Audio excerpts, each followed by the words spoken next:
Bueno, estamos aquí hoy para contestarle a Jorge Pérez, que nos está consultando respecto al reflector que tal vez pueden recordar que habíamos estado viendo en algún momento, ¿sí? Y Jorge nos está consultando respecto a una duda que tiene en la forma en que se debe hacer la conexión dentro de esta bornera que trae directamente el reflector en la parte trasera. O sea, lo que nosotros tenemos aquí, no sé si creo que lo llegan a ver, son tres indicaciones. De un costado tenemos algo que se llama, que es la letra L de línea. Al medio tenemos la Tierra, que es el símbolo que tiene esas rayitas, y al otro costado tenemos una N que sería el neutro. Entonces, de esa forma es como se deben conectar. Ahora, la pregunta que nos está haciendo Jorge es, bueno, pero ¿cómo yo debo conectar? Porque la Tierra generalmente está indicada con un cable de colores verde y amarillo, que tal vez él puede identificar o tener claramente cómo se mete con un cable y saber cuál es la Tierra dentro de los tres cables que él tiene. Pero por otro lado, la consulta es, bueno, ¿cuál es la línea y cuál es el neutro? La línea la podemos reconocer con tensión, siempre teniendo el cable conectado y buscando con un buscapolo, por ejemplo, y verificando cuál es el vivo, cuál es el que lleva la tensión.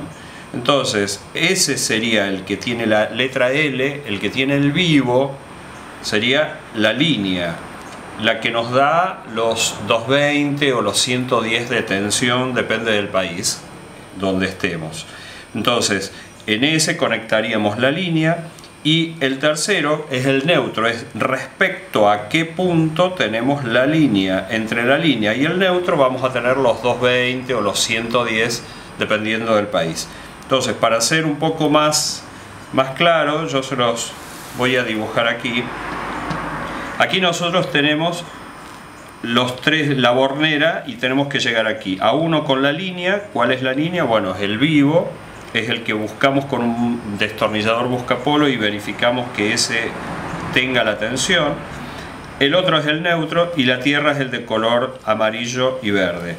Cuando a nosotros nos da una tensión de corriente alterna, siempre esa tensión es sinusoidal, o sea, la tensión varía desde aquí hasta aquí tantas veces por segundo de acuerdo a la frecuencia que nosotros tenemos en nuestro país. Por ejemplo, hay países que tienen 50 Hz, 50 ciclos por segundo, o sea que la tensión hace esto 50 veces por segundo. Y la tensión que nosotros tenemos de pico es el 220 o el 110, es algo aproximado, pero para poderlo explicar rápidamente creo que está claro. Entonces, nosotros tenemos a una velocidad o a una frecuencia de 50 ciclos por segundo o 60 ciclos por segundo una determinada tensión, que son los 220 o los 110. Esta es la tensión que nos da la línea o la fase, ¿sí? La fase nos está dando esa tensión.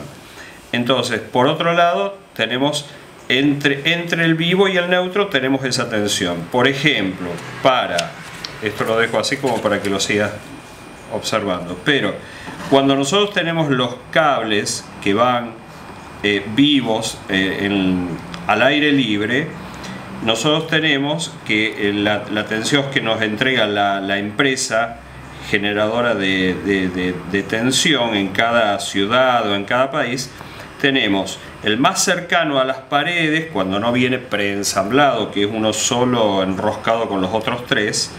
El neutro es el que viene más cercano a las paredes de una vivienda, y esto es aéreo, ¿no es cierto? Y acá vienen las tres fases que se llaman normalmente R, S y T. Entre el neutro y una de ellas, nosotros es que nos entrega a una vivienda, ¿sí? La empresa de energía nos entrega los 220 volts o los 110 volts de tensión. Por eso es que, por ejemplo, siempre nosotros podemos llegar a tener problemas si tocamos los dos a la misma vez. Si, por ejemplo, un pajarito se posa aquí, no va a tener ningún problema, que es lo que ocurre normalmente. Ahora, si ese pajarito es un pajarraco que puede llegar a tocar con sus alas los dos a la misma vez, ahí sí va a tener problemas porque se va a someter a la tensión de 220 volts y va a cerrar el circuito de la corriente. Bueno, no sé si esto ayuda en algo un poco más, pero creo que tal vez sí. Siempre tengan presente que hay que tener mucho cuidado cuando se trabaja con tensión o con corriente. Y bueno, espero haber sido un poquito claro respecto a el significado de la bornera, o sea, qué significa la N, qué significa, perdón, la N, qué significa la L de la línea y la tierra al medio. Y bueno, entre estos dos nosotros no tenemos que respetar tanto la polaridad, pero en general lo que se trata es de respetar es el vivo, en este caso la línea, que es aquí, y el neutro del otro lado. Bueno, muy bien, espero que haber sido claro, que me hayan comprendido, siempre teniendo cuidado cuando se trabaja con corriente, de ser necesario cortar la corriente para hacer cualquier reparación. Y bueno, espero que sigamos en contacto y nos vemos para la próxima. Sigan suscribiéndose y de ese modo les vamos a poder responder a las preguntas que nos hagan. Gracias.